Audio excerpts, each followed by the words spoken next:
If you think creating a business is a cakewalk, you're dreaming then.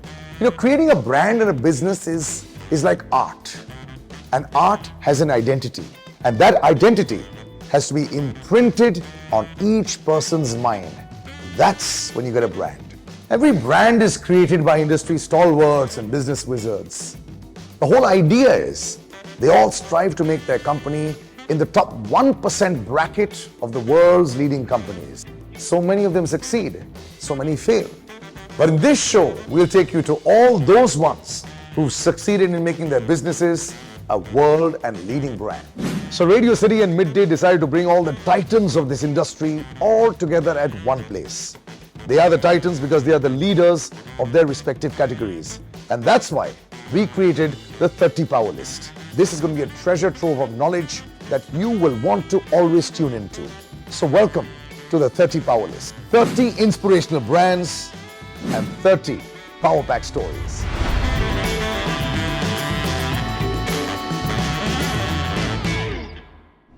GRO. It is believed that the MSME sector is the real backbone of a growing economy like India. And the stalwart that is going to be interviewed today is perhaps one of the strongest pillars in that category. The great architect in helping the MSME sector grow, his company GRO has impacted many MSMEs to not just commence their journey, but also to flourish in the world of business. Ladies and gentlemen, today we'll have the opportunity to learn about the inspiring journey of the Vice Chairman and the Managing Director of GRO Capital, Mr. Shachindra Nath. Shachindra Nath ji, thank you so much for joining me. Thank you so much for having me over here. GRO Capital has had an incredible growth. We'll talk about that. But just generally speaking, this new India, is it exactly like this, wide-eyed and waiting to be told what to do and then follow that? See, India is a very unique country. Unlike many of our peers, which are smaller geographies and where the concentration of economic power can propel the economy, India cannot survive unless our small cities and towns grow, right? So there is a possibility of social unrest. If everyone has to come to Delhi and Bombay and keep working over here, it's not going to happen, right? True. For a large portion of our youth, young people, they have to get employment and they have to remain at the place where they are. And I think so that is why it is important to provide avenues of growth for people to get fed and remain socially calm. I think so that's why it is important for India to grow much more democratically than any other country in the world. So obviously it is happening. I think so there is an overall effort. GRO is also with just one small dot in that effort.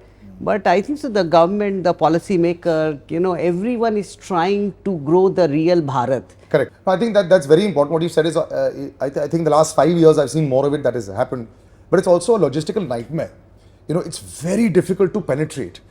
So just sometimes when you're sitting there in your chair in office, when you probably get these numbers every morning for you, is it ever overwhelming for you to know that the scale is so massive? No, definitely it is overwhelming, but also it is underwhelming because you're seeing it happening. See, I am born and brought up in a small city, used to be a small city called Banaras, right? And I give this example, when I was graduating and I wanted to do company secretaryship, the form for that, I had to travel all the way from Banaras to Delhi to get the simple form, and it was not too far away, it was just here in 1992. Right. Now, last week I was in Banaras, and I couldn't find a single brand which is available in Delhi and Bombay, which is not available in Banaras. Yeah. So I think so the empowering effect of every city and town feeling and the small businesses feeling that they are equal to anyone else in this country is what is propelling the growth. So I would say that the internet and the media has been a great leveler of taking away the competition or the benefit or the advantage which only large cities and big people had. Now I keep saying everyone can be big in this country. True. No, but even examples like yourself also, you think about where you said you were born in Banaras, heart of financial spreading across the country. It must be so heartening to also see that. I see there were certain parts, like if you look at Hyderabad and all that, they were very financially inclined. Yes. How did you have a financial inclination living in Banaras at that point of time? No, I didn't had. I think so. Look, sometimes destiny. Not that necessarily. हमारे time में बोलते थे ना, अगर आप पढ़ने में अच्छे हो तो दो ही तरह की नौकरियां कर सकते थे. हम in fact in UP and Bihar actually either you become a bureaucrat or you become a lawyer or become a judge. So I don't think we were designed to be entrepreneur. It just so happened. Fortunately all my friends were Marwadis and Gujaratis actually. So that propelled the पैसा का बहुत discussion हाँ, so बहुत होता था, and you always used to feel that why this is the only community which has the power to do business and we should also do it. But it took almost 25 years to grow in career, work for large corporates, do multiple activity. And by the way, I'm lawyer by profession. So lawyer by profession, born in Banaras, I'm now doing financial services. Wow. It's a very odd combination, but finally I succeeded. Now, GRO is attempting to do, what it really makes me happy. When I go to the interior sometimes to go, a lot of shooting there also, the first thing that strikes you everywhere is the infrastructure is improved, as you mentioned also. The awareness has improved. People are ready to take certain risks in life. But that risk always needs a helping hand. I think what GRO's philosophy is fantastic. You understand that the MSME, which is, by the way, medium, small scale industries, which is what runs this country. So the philosophy of GRO, let's talk about that. Let's look at this way. The largest contributor to our economy are small businesses. And for small businesses to grow, they need two things. They need, their business idea, and they need capital to grow that business idea. And for almost since our independence, that has been lacking. The power of capital was always the prerogative of large corporate, mid corporate, big businesses, but never of the small businesses. And this is the twin story actually. I give this example in the birth of GRO. Think of 6-7 years or 10 years back, you go to a small business, as a lender or as a credit provider and say, भैया आपको loan देना है. And the business would say, हाँ please दे दीजिए, but ना मैं आपको अपना टर्नओवर बता सकता हूँ, ना मेरा प्रॉफिट बता सकता हूँ, बिकॉज मेरा तो सारा बिजनेस कच्चे में है. Now if everything is informal, think of a poor credit guy, how he will give the credit. Now that has started changing. While most of the businesses hate GST, most of them hate demon, but actually that has started changing from that happening. So the power or the effect of digitization, the formalization of the economy, and the new data India stack too enabled the thought of GRO of being able to give on-tap credit to small businesses. So we combined, because we were born in 2018 and this was just post demon and just advent of GST, and the entire massive digitization which happened post these two and accelerated in COVID, gave the idea that you can actually give credit on tap. If I get an order of 10 lakh rupee as a small business, and if I, earlier if I need a 7 lakh of credit, it could take 1 month, 2 months, 3 months, 5 months. Now actually you can get it within seconds and minutes. Correct. So that is the idea of being able to create an ecosystem wherein you provide on tap credit. But that also increases the risk of being the NPAs, the non-performing. Actually not. Really? No, yes, because that's what I said. There are three things in lending which we have to test. The intent, right? The eligibility and the ability to pay. आपका देने की मंशा है, वापस करने की, आप कितना दे सकते हैं, and आप फ्यूचर में कितना grow कर सकते हैं. Now this historically was very difficult to assess. Of course. Now all these three things lender can assess purely because there is ecosystem of data. So you intent come from the bureau behavior. Suppose you have bounced 20 of your checks every month, we get to know whether you have an score आपका zero होगा almost. Yeah. Now the eligibility, if your GST turnover is 1 crore in last 1 month, and I know you are in say healthcare as a sector wherein 10% of margin, I know that you generate 10 lakh rupees of profitability, right? And your trend, right? All through the COVID, your turnover has gone up, which means next 12 months your turnover would go up, creates eligibility. So actually with the power of digitization and formalization is improving the quality of credit in India for small businesses. So if you look at pure market penetration, now your KYC has like a format. Number of people coming must be in the millions. Has it penetrated at an extremely fast rate and therefore competitors are also starting to come in? Or are people still wary because the logistics are so large? What's your age? I am 42 now. Okay. So think of when you were 15 or 20, right? And or your father wanted to buy a fridge or a TV, right? How much time it used to take him to get a credit. Correct. Right? It could be from months to 2 months. So I remember first phone in our house came after a wait of 12 years, right? Yeah. Now, but today you can walk in a Chroma store and you can buy a fridge or a TV in flash of minutes. And also get EMI on it. Yes, I'm getting EMI on it. Now that is happening, or what we call the explosion of consumer credit in India. The next decade is explosion of SME credit in India, because today when a small business get an order of 10 lakh rupees, a lender can evaluate whether he can take 7 lakh rupees of credit and pay it back or not. That's one. Number two, this what you said, the explosion of number of people coming, actually is still the total number of MSME in India, while reported number is 63 million, but actually it is much larger than that, because lot of retail trade, small dukandar, your Correct. shop, they are not even considered MSME. If you take all of this, I believe that roughly around 20 crore people in this country are employed by MSME. Wow. And if you add their family which are dependent, so roughly around 30 to 35 crore, which is almost 25. Yeah, 25% 1/4 of the population. Yeah, are dependent on MSME. So the amount of explosion which we will see is massive, right? So UGRO is just very small, I said it's just a dot into the ocean. Thousand and thousand of new provider of credit will be required for this market. Yeah. What's the biggest risk now that things seem to have got more transparent?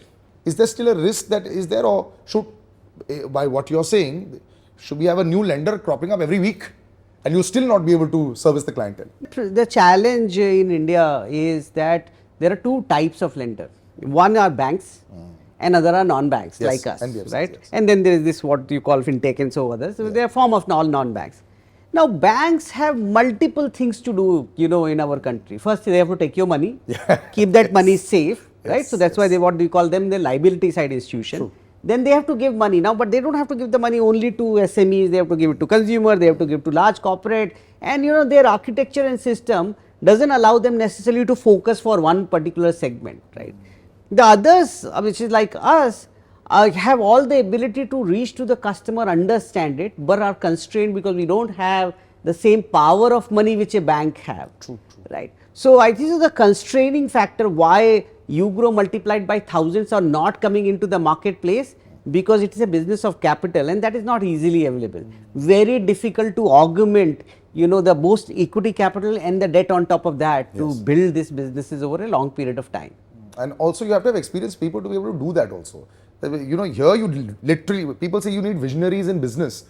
Here you got to be a visionary with business. You made it very simplified, sir, but I'm sure if you come into your offices, people must, actually the vision for India is not so large sometimes. They have certain regions, they have a demography, they have populations also. Today, we've got a new audience that is 13 to 18. And even in the MSME sector, the young population also wants to start businesses. Do you think that over there also there will be some classification, so this will become more diversified as we go along also in the kind of lending? Yeah, so I think so. You have seen that large number of successful unicorns or startups have largely all happened outside financial services industry, right? If you have to do a consumer business, you have to build a Flipkart or you have to build something with respect to consumer, you can be at 28 years and you can understand the customer, you can understand the product, and you can build technology. Correct. Right? It is the complication of financial services where you have to understand the number and you have to understand the other side of the spectrum. Some bit of grey hair actually has to come in play. Right? Now the grey hairs, not many number of grey hairs, and as you grow, the grey hair is also a constraining factor, because your ability to take the risk diminishes as you grow in age, right? Correct. So that is also leading to lack of innovation in financial services. But I think so the time has come wherein you will see a much more highly intelligent, intellectual and younger generation which will now build financial services. May not be so much in credit, but other segment of the market, if you look at asset management, capital market broking, actually it has been transformed by people who otherwise had no experience of doing that. And I think so this journey would now translate. So I don't think so that I would say people of my age and senior to them, lending or financial services no longer is just our prerogative. It is for even a younger generation to do it well. Before I wrap up this episode, I remember 2008 is very fresh in all our minds who were traders, and I remember the big crisis that happened in America. They say a lot of that happened. Yes, of course, that was a housing crisis, but a lot of that also happened because unlike the rest of, say India for sure, that was a very high credit society. Do you think that we could also reach a stage where, or we have enough balances and checks in India, say in the next 10 years, that will not allow that to happen? And here the RBI will be able to, hold like institutions and people accountable? Look, I have a philosophical view of this. World always tend to go to what we call an equal state, right? There was a point of time when we were the most developed economy of the world. Yes. From where we became the most developing economy of the world, and West actually took it over. And then they saw a very different kind of consumer, social, behavioral, which led to global financial crisis. And they are becoming more socialist and we are becoming more capitalist. True. At some point of time, I don't know in my lifetime or not, we will be back there where they were, I think so. So the deep consumerism, lack of the saving culture, which led us to high leverage and same kind of problem. So we should not wish away that. Yeah. Maybe it is 30-40 years away from there. But it would just reset from there, right? So we don't know why. It's a financial cycle. Absolutely. It depends on which part of the cycle you are in. Yeah. I just, right now humanity is under severe threat because you have a chat GPT which can actually do anything and everything which we humans. So I think so right now our human existence is under challenge. Yeah. So these things would come and go. Terminator Revisited. It seems like a lifetime ago that we saw that film with Arnold Schwarzenegger. Can you imagine 40 years later we're actually living in that world where artificial intelligence is going to have such a large role to play in how humanity, strangely, moves forward. The Powerlist is about such gentlemen that can actually have such a worldwide view. And I think lots more episodes are going to come up with Nath sir, because I really believe that he's like an unending, so his background is finance. And I think if you have a numbers and a finance background, you can understand the reach that will end up resulting in development in this country. You can check out his LinkedIn. He's very popular on LinkedIn as well. Thank you. How often do you post there, sir? Almost daily. Something. There we go. It is the way to reach out. You can reach out to Radio City and of course Midday as well on YouTube, where this interview will be out. It's a 3-part interview, so watch every part really carefully. We'll get into the technicals of GRO in just a bit, but that's going to be in the next episode. So till the next time, this is Salil signing out. I hope you enjoyed today's episode.